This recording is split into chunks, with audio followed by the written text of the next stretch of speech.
welcome to my channel. Welcome to today's video. Today's video is going to be ranking some indie products, specifically indie eyeshadows. I have quite a bit to talk about today that I tested out. A lot of these I didn't try on camera. If I did, I will link them up above, but I'm ready to get them out of my trying out drawer and into just my collection so I can try out some new palettes. It's been palette overload for me. I've just been buying a lot of eyeshadow palettes recently, but if that sounds good to you, if you like eyeshadow palette videos, make sure you give this video a thumbs up. Subscribe if you haven't yet. But with that, let's just get started talking about all these indie eyeshadow palettes. All right, so like I mentioned, I have 6 rankings. Some of these are gonna have multiple palettes, but 6 rankings felt pretty good. So let's just start with the number 6 spot, and that is gonna go to these. I just have this in a Give Me Glow Z palette, but these are actually from With Love Cosmetics. They are a UK indie brand, and I've been following them on Instagram for quite some time now. They make their pressed glitters look amazing, and I've had them on my list to try for quite some time, and I've never tried a pressed glitter. So finally, they actually released a charity duo, these two right here, and all of their proceeds were gonna go to an animal rescue, which if you know anything about me or you don't, fun fact, I would say my top 2 hobbies are makeup and dogs. I love dogs, I love animals. My dream is to actually open a greyhound rescue. So if it's gonna be brown and it's gonna go towards animals, I'm gonna buy it. That's just how it is. Since it's been on my list forever, I finally bought it. So the 2 shades are Forever, which is more of like this bronzy shade. And then this one is Puppuccino, the more dark brown. Now, unfortunately, these went in the number 6 spot because I've never tried a pressed glitter and it's horrible. They swatch really pretty. I will say, like, I'm sure I haven't tried a lot of pressed glitters, but for a pressed glitter, like maybe this is really nice. Like you can see it has a nice bind to it, but this is just a swatch on your hand. And you know, it pretty much all came off, by the way. So I'm sure it's a nice glitter. The problem is, like, it's still a pain in the ass to put on your eyes. Swatching this is completely different from like tapping it onto your eye. You still get fallout everywhere. It's just a huge pain. I'm not gonna declutter these. You know, sometimes I will declutter things if I know I'm not going to use them. I'm gonna keep them because I could see a time and place for these. I don't have very many pressed glitters in my collection, if any. Like I said, I never really tried any, so I'm gonna go with no.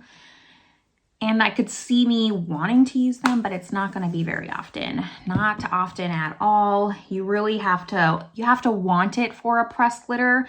I wish that they were easier to manage because it looked stunning on, but unfortunately it's just not. You'll have to let me know in the comments if you feel the same way about pressed glitter or if I'm just being high maintenance. I don't know.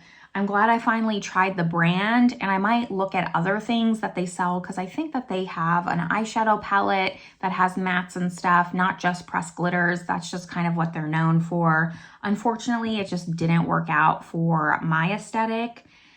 Still support the cause though. The number 5 spot is where we have multiple palettes for number 5. And just because I didn't feel like ranking all of these separately, quite honestly, I feel like they all fit together in number 5. So these are the Ace Beauté, and this was part of the Flower collection. I picked these up when my mom went to Arizona at the end of April, early May. And, you know, I was kind of feeling sorry for myself. I was kind of like on this shopping spree. So I ended up picking these up. I originally was going to pass on them, decided to get them, and I should have just gone with my first instinct and skipped on them. They are very beautiful. I picked up 3 of the 4. So I love the dried flowers inside. This is Kala. So this is like the more neutral one with like this really pretty silver. I have Begonia, which is the one with the pink and green, very similar to, instantly I thought of the Gimme Glow Vivid Rose palette. And then I have Fleur, which is the purple one. I did not get the one that had the yellow color story, just not really into yellows. Love purples. Out of all of them, I would probably say the purple was my favorite, followed by the neutral, followed by the begonia. You know, I'm not going to say these are bad palettes. I'm going to keep them. I'm not going to declutter them. But I just didn't love the color stories as much as I thought that I was going to. It was my first time trying Ace Beauté, and I just was not impressed. I was just expecting something else. The Kala one, you know, while it's a neutral palette, the look that I did, I remember one of the looks, the very first one, turned out pretty dark. Even though I used, you know, these mattes here, you wouldn't think that they would be so dark leaning. They just layer up easily and turn into a much more smoky look than I was anticipating. Not really like a daytime palette, and that could be user error. It could just be me. I don't know, but I wasn't impressed with these compared to the other ones. I know some people don't like the pan shape. That didn't bother me. I typically use pretty small brushes since I have smaller hooded eyes. So it's not even the pan shape that bothered me. It just was the pigmentation and just the overall color story of them. I was not as impressed as I wanted to be. 10 out of 10 though for packaging, etc. I think it was a really well thought out, and you know, the execution was good, but the product inside, not my favorite. I'm not gonna, like I said, declutter them. I do think that I'll maybe use them a few more times, but I could see this getting decluttered pretty quickly out of my collection. The number 4 spot is going to go to something I actually did do a video on. So I recently reviewed the Ritual Defee 3-drop weightless foundation. I'll link that video.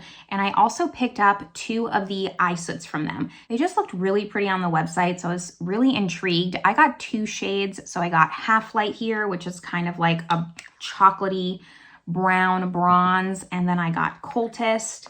I tested out Cultist in the video, but I've tried both of them a few times now. And, you know, one of the big things that I just kind of don't like about them, that's probably pushing it down. I do like them, and I do like the formula, so let me get that out of the way. But on the website, most of the colors look so much lighter and brighter, and these are just a lot more grunge than I was expecting. You can shear it out on the lid. You have to use the right kind of brush. But I just don't like that I have to really work to get the effect that I was looking for that was on the website. Had I known what these looked like in person, I probably would have picked different colors. So that's just gripe number 1. Gripe number 2 is I just don't think for the price, I think they're $39. I don't think they're worth $39. I just don't.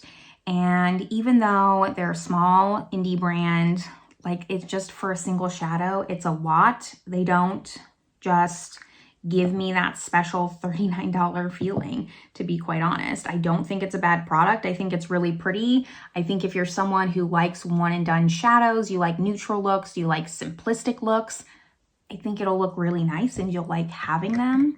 But I do also think that you could probably pick up something from the drugstore for way, way less. So that's why these are coming in at number 4. Still gonna use them, like still staple colors.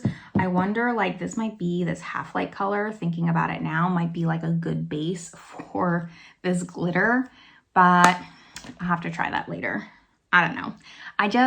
There's just nothing really special. It's like just this plain thing, and I was expecting so much more out of it. So that's why it's coming in at number 4. Let's now get into the top 3, which all of these I love. Now for number 3, this is the palette that I'm actually wearing on my eyes today. All the makeup that I'm wearing will always be listed in the description box below, but number 3 is gonna go to the Adept Emmanuette palette. I think that's how you say that. This is the light version, I'm pretty sure. This was my first time trying Adept Cosmetics. This was my first time trying pretty much all these brands. I've really been trying to reach out and try out indie brands in 2023. And I have so many more videos coming out on eyeshadow palettes, especially in September. So make sure you're subscribed if you like indie eyeshadow palette content, because I have a lot coming and I had to just prioritize like what I was going to talk about today versus what I was going to talk about in videos. But back to this one, you know, here's what this one looks like. And I really, really like this palette. Like I said, it's what I'm wearing today. The only thing is, I think that I might be in the minority for that. I believe I picked this up. It was on sale because Adept is actually discontinuing this palette. I don't know if they still have this because I've had this sitting for quite a long time before I got around to using it. So today I'm using Seth. I'm using this purple as a base, and then I'm using this on the outer half of my lid, this shimmer, this on the inner half of the lid, and then this iridescent color, which is my favorite color in the entire palette, all over the lid to just give it some more brightness. And the reason I say that I don't think everyone's gonna love it is because the mattes are a little bit lackluster. And for an indie eyeshadow palette, I think that maybe people can think this is a little boring. I like boring. I'm a pretty boring person, so that doesn't bother me. I think that this is a good introduction to indie makeup if you're just dipping your toes in, because this was one of the very first indie palettes that I picked up and I loved it. But now that I've been testing out some other indie brands, I remember loving it more when I used it the first time. So now that I've just played around with different formulas, I think there are better ones out there. I still really like it. I just think the mattes are a little bit sheer. They're tough to build. You're used to indie shadows usually being pretty pigmented, like Lethal Cosmetics has a great matte formula. These you really have to build, and I did get the light version, so these are just, they kind of lack depth. You have this one, which even this shade, you know, does sheer out a lot on the eye. I'm wearing this on the outer corner. I forgot to mention that. So you can barely see that shade on the outer corner for a chocolate brown. I just think it lacks a little bit of pigment, but I love that you have some really staple mattes with some really special shimmers. And that's why I say, like, if you're looking to dip your toes in an indie, this might be a good one that's just not very expensive to kind of give you some of those special iridescent shadows, some special shades that you want out of an indie company, but not at a really expensive price point. Because now that we go into number 2, this palette's expensive. It's like $90. It's a lot of money. It is beautiful though. It is the Ensley Rain Midwinter Dream. This is number 2. And here's what this palette looks like. The only thing is with this palette, unlike the Adept Cosmetics, you really don't have any just neutral mattes. I'm fine with that because of how I can use this palette. You don't necessarily need them, and I'm fine. You know, I could just pull in a bronzer if I really needed to and wanted a brown, but these shimmers are extraordinary. I love every single one. Of course, are you surprised? This one's my favorite shimmer because it's purple. I love this like light lilac-y, shimmery, sheer purple. That's my favorite. And I just like how light these are. That's my favorite thing about them. I was thinking about picking up the Flower Moon Ensley Rain and doing a comparison between the two palettes. I've been doing that a lot recently. If I have 2 or more indie palettes, just doing a side-by-side comparison. But the problem with Flower Moon is it just looked really, really dark as a palette.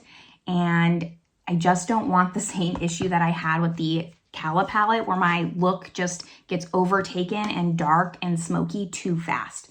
So that's why I love this one. You are gonna want some more grounding shades. I think actually like these 2 palettes would pair well together. Now thinking about it, because you could use these mattes in here and then use these special shades on top. But this Midwinter Dream is just stunning. The artwork is beautiful. I think I picked it up on like the 3rd restock or something like that, and I don't regret it at all. At first when I saw it, I instantly fell in love. I really wanted it. I saw the price tag and I was like, I don't know about that. And then finally I was like, okay, I'm gonna buy it because I keep looking at it, I keep seeing looks with it, and it's just so beautiful. I don't regret my purchase at all. This, like these 10 shades here, this is my favorite part of the palette. I could like do without this. If the palette was just like this, I'd love it even more. It might be my number 1, but I realize why these 6 shades are maybe necessary for other people, not just me. Not everyone has my skin tone. So this is number 2. Really like the formula. Interested to try other things from this brand and just see if the formula is the same across the board because right now I only have this to go off of. But I'll be keeping my eye out on Ensley Rain, just future releases. I saw that they did Strawberry Moon, and that one's just a little too colorful for me. I'm hoping that they come out with a more neutral, still special shade shadow. Now that brings us to the #1 spot. And #1, I did also do a video on. This is actually 2 palettes for #1, but they do go together. So this is the Duality 2.0 collab from Shine by SD. There is the Dawn and Dusk palette. So here is Dawn. And then here is Dusk. And I did like a swatch kind of video on all these shadows. This was like my first time, like I said, purchasing just like a palette of special shadows, and I don't regret a thing. Like you can see how much I've used these. These are all my favorite colors in 2 palettes. So there's not one shade in here that I'm even iffy on. I love all of these. Now, do I wish it was a more complete palette that had some mattes in there so you could use it? Yes, but I don't think a palette like this needs it. I will be keeping this in my single shadows drawer because I guess that's kind of more of like a topper drawer. I wouldn't keep this with my other palettes because it's not something I would use just on its own. All of these are stunning, amazing, beautiful. I have like no words to describe how blown away I was by the formula of these. They are soft, but they're not too soft. Some of them are a little softer than others, but I can't even like begin to describe how beautiful they are. It really was the first time that I was like, okay, I can see what the hype is about indie shadows and why people will spend $20+ on a single shadow. Like now I understand. I love them. I love them a lot.